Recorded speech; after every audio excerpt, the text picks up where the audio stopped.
Hello, good morning. Standard 10th Math second, chapter number 3 circle. We study about activity. It is on page number 64.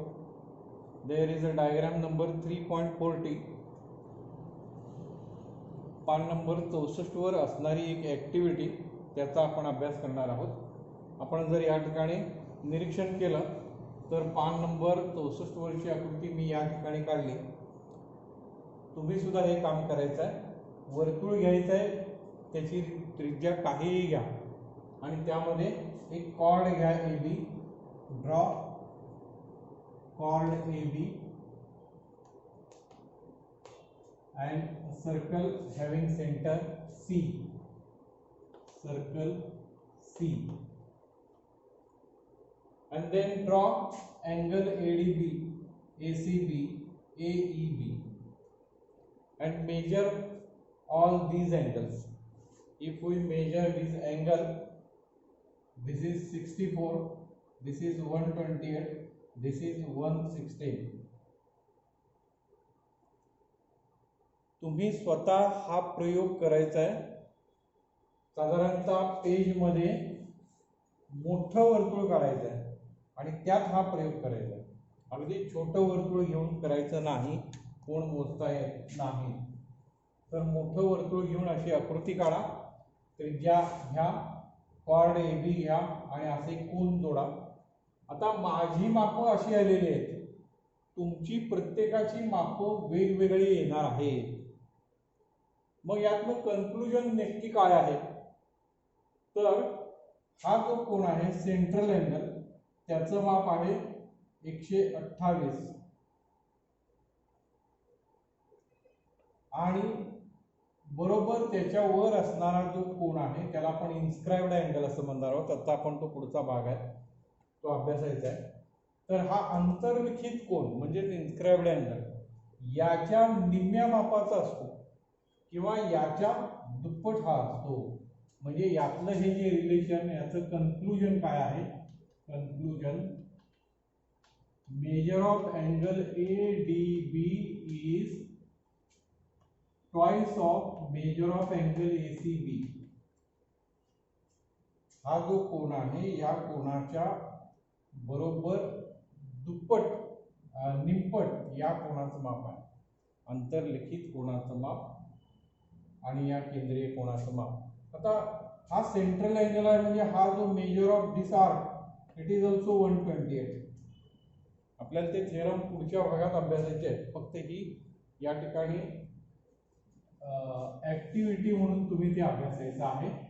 प्रत्येकाचं माप वेगवेगळे येणार आहे, मात्र relation हेच असेल. या कोनाचं माप या केंद्रीय कोनाच्या मापाच्या निम्प येणार आहे. त्यानंतर AEB या कोनाचं माप हे पाहिलं तर ते 116 आलेलं आहे. तुमचंही माप तुम्ही इथे लिहायचं आहे आणि आपण यातनं कन्क्लुजन काय काढणार आहोत? तर या दोन कोनांची बेरीज 180 येणार आहे. Measure of angle ADB plus measure of angle AEB it is equal to 180. हे सायक्लिक क्वाड्रिलॅटरल आहे. AEBD सायक्लिक क्वाड्रिलॅटरल आहे आणि मग त्याचे अपोजिट अँगल्स आर सप्लिमेंटरी म्हणजे विरुद्ध कोन, समोरासमोरचे कोन पूरक असतात. पूरक म्हणजे बेरीज 180 असते. मग या दोघांची तुमची बेरीज 180 यायलाच पाहिजे, हेही लक्षात घ्या. अजून एक ऍक्टिव्हिटी काय आहे यातच, समजा मी अजून एक इथे बिंदू घेतला वेगळा, H हा बिंदू घेतला, पॉइंट H, आणि असा कोन तयार केला. थोडा डिफरन्स साठी पॉइंट H आणि परत हा कोन तयार केला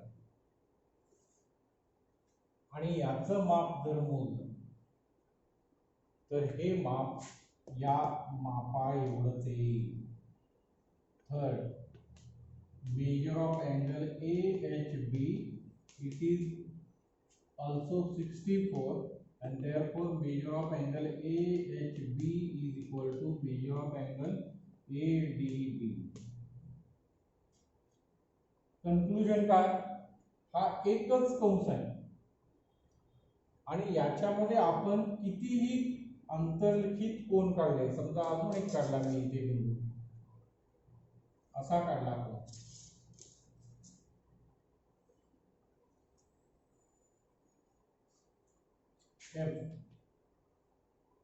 याचं जरी माप आपण मोजलं तरी सुद्धा ते माप 64 येईल.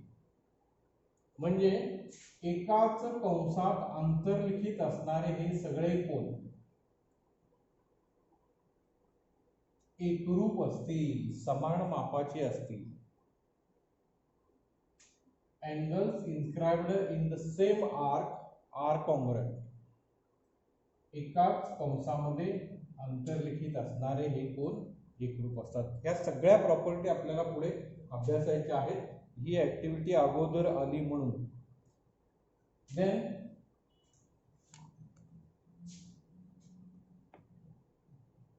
इथे सुद्धा समजा आपण अजून एक बिंदू घेतला आणि कोन काढले EFG, हा कोन काढला आणि याला जोडला, तर या कोनाचं माप सुद्धा या कोना एवढंच असेल, 116च असेल. का तर हा एकच कंस आहे, एकाच कंसात अंतर्लिखित कोन एकरूप असतात म्हणून या कोनांची मापे सुद्धा समान असतील. तर ही आहे ऍक्टिव्हिटी नंबर 1. तुम्ही स्वतः करायचे, फक्त कोनांची माप लिहायची. इथे वेगवेगळे कोन घेऊन पुस्तकातली कृती केली तरी चालेल, पुस्तकातलीच नावे द्या, पुस्तकातलीच माहिती पूर्ण तुम्ही लिहून काढा. अजून एक ऍक्टिव्हिटी त्यामध्ये आहे, in semi circle.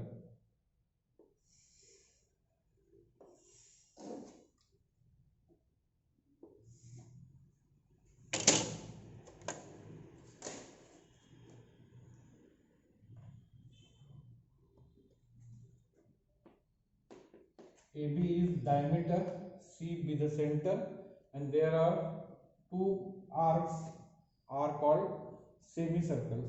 And if we draw angles any point, suppose M,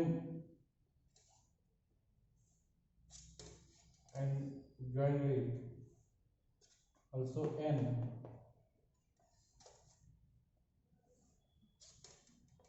join it. And if we measure these angles, so measure of these angles is 90 degree, right angles. बघा, अर्धवर्तुळात अंतर्लिखित असे तुम्ही 2 कोन काढले तर त्या प्रत्येक कोणाचं माप 90 अंश भरेल. बघा, हा 90 अंशाचा काटकोन आहे. This is 90, it is also 90. इकडे समजा घेतला आपण P आणि असे काढले,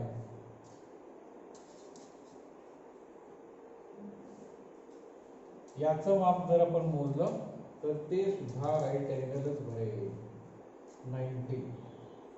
इकडे घेतला अजून एखादा बिंदू आणि तो सुद्धा असा जोडला तर याचं सुद्धा माप 90च भरेल.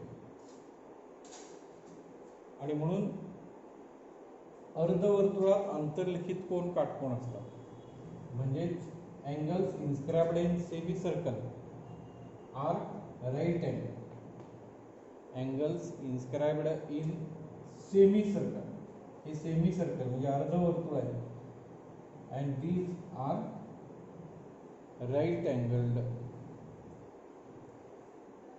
अर्धवर्तुळात अंतर्लिखित झालेले कोन काटकोन असतात. So on page number 65 there are 4 points given. These 4 points are conclusion of these 2 activities. Also, activity second is given and its conclusion also given. The same, the angles inscribed in semicircle are right angle. अर्धवर्तुळात अंतर्लिखित कोन काटकोन असतात. अशा प्रकारे ही माहिती आहे. आणि प्रत्यक्ष मग आता त्या घटकांना शिकवण्याची सुरुवात म्हणजे काय आहे.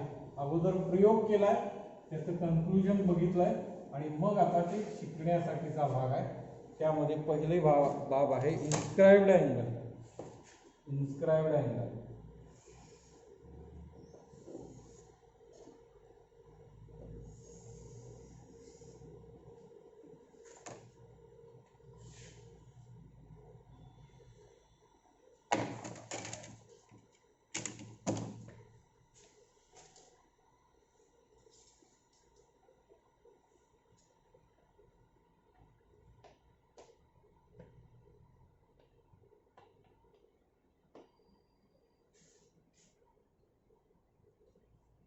इन्स्क्राइब्ड अँगल त्याला आपण अंतरलिखित कोन असं म्हणतो. So in figure angle ABC is inscribed in an arc ABC. बघा या आकृतीमध्ये अँगल ABC हा कोन कंस ABC मध्ये अंतर्लिखित आहे. In an arc ABC, angle ABC is inscribed in an arc ABC. So inscribed angle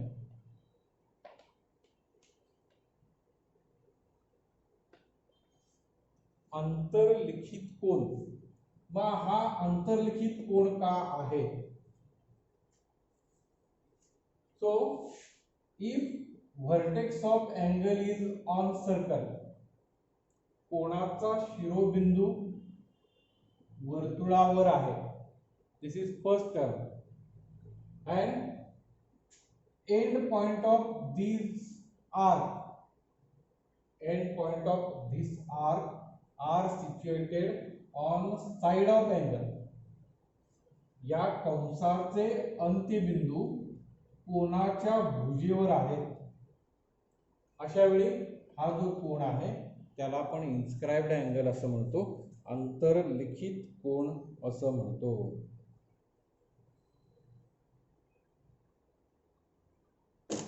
दोन्ही टर्म लक्षात आले असतील तुमच्या. Angle ABC is called inscribed angle and there are two terms. Vertex of this angle ABC must be on circle and end point of these arcs A and C are situated on side of these angle. दोन्ही अटी यामध्ये पूर्ण पाहिजेत. एक, कोणाचा शिरोबिंदू वर्तुळावर पाहिजे. For example, if we draw another angle like this, vertex is outside of circle, so this is not inscribed angle. Also if we draw another like this, in this also vertex is in interior part of circle, so this is not inscribed angle, this also not inscribed angle. inscribed angle फक्त कधी असतो जर त्या कोणाचा शिरोबिंदू वर्तुळावर पाहिजे आणि कंसाचे अंत्यबिंदू कोनाच्या भुजेवर पाहिजे, तरच त्याला आपण इन्स्क्राइब्ड अँगल अंतर्लिखित कोन असं म्हणतो. So in figure angle ABC is inscribed in an arc ABC. ABC या कंसामध्ये कोन ABC हा अंतर्लिखित कोन आहे. So this is first definition. So draw his figure and write the sentence as it is given in page number 64. Then next point is intersected arc. there are some diagrams. Intersected arc,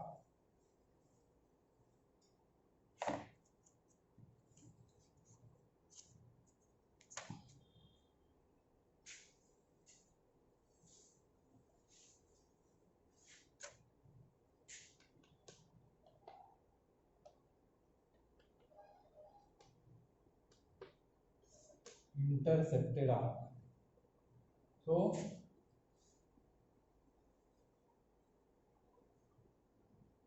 in first figure,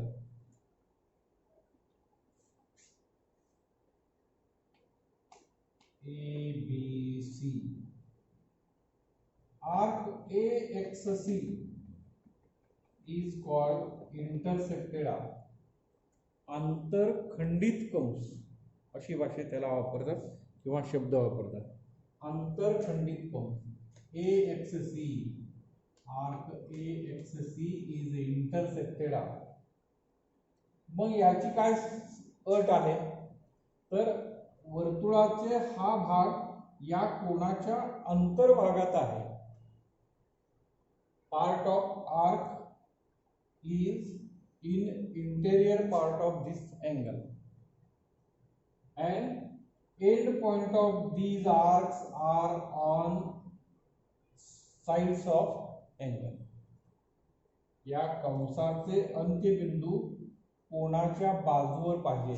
या दोन्ही अटी इथे आहेत.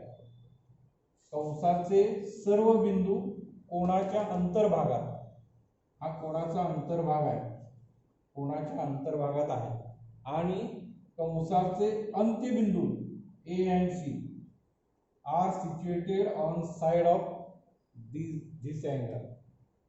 या कोणाच्या बाजूवर कंसाचे अंत्यबिंदू पाहिले.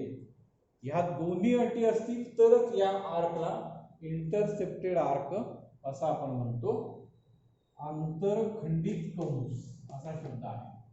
आंतरखंडित कंस, इंटरसेप्टेड आर्क शब्दामध्येच अर्थ आहे. आंतर, इंटरसेप्टेड, खंडित आर्क, कंस. तर हा जो अंतर्भागात असणारा आहे तो. मग वेगवेगळ्या सिच्युएशन पेज नंबर 66 वर दिलेले आहेत. बघा वेगवेगळ्या situations. In this, one side like this and another is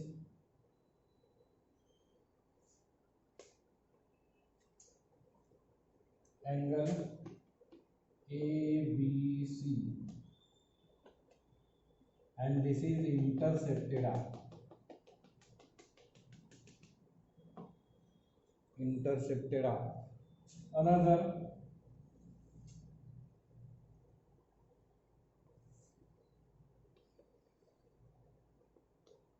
in this is intersected arc, अंतरखंडित कंस.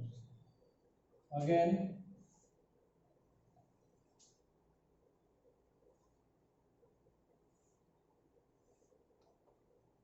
in this figure there are two intersected arcs. These are two intersected arcs. Then next,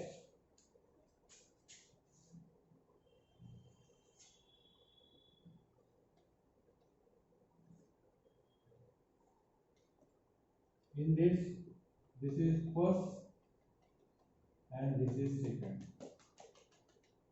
These are two arcs which are called intersected arc. Also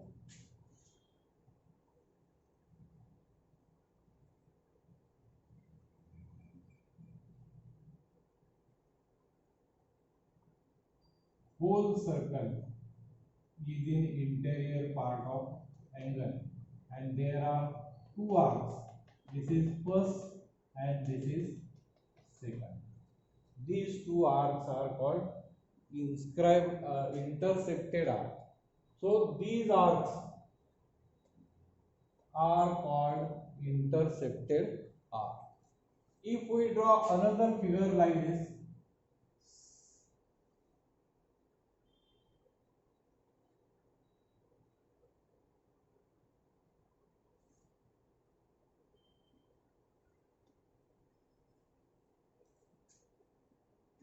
in this figure, this arc, is it intersected? No, because their second term is not completed. There are two terms. First, all the points are in interior part of angle. सगळे बिंदू कोणाच्या आतमध्ये पाहिजे. And second is end point of these arcs are situated on sides of angle. या कंसाचे अंत्यबिंदू कोणाच्या भुजेवर पाहिजे. ह्या दोन्ही अटी इथे असतील. या सर्व ठिकाणी तशा दोन्ही अटी पूर्ण झालेल्या आहेत. मात्र याच्यामध्ये तशी अट नाही पूर्ण होत. का तर हा एक एंड पॉइंट आहे आणि हा दुसरा एंड पॉइंट आहे. ते एकाच बाजूवर आहे आणि म्हणून हा आर्क इन्स्क्राइब्ड इंटरसेप्टेड आर्क नाही. This arc is not intersected because both the end points of this arc are situated in one side. एकाच बाजूवर हे अंत्यबिंदू आलेले आहेत. वास्तविक एक बिंदू इकडे जर स्पर्श केला असता तर हा इंटरसेप्टेड आर्क झाला असता आणि म्हणून this arc is not intersected arc. हा कंस आंतरखंडित कंस नाही, हे लक्षात घ्यायला पाहिजे. सो पुस्तकातील सर्व आकृत्या तुम्ही काढायच्या आहेत. ऑन पेज नंबर 66 या सर्व आकृत्या तुम्ही काढा आणि माहिती त्यातली तिथे समोर दिलेली आहे ती शांतपणे वाचून व्यवस्थित लिहून काढा. आपण या ठिकाणी थांबूया.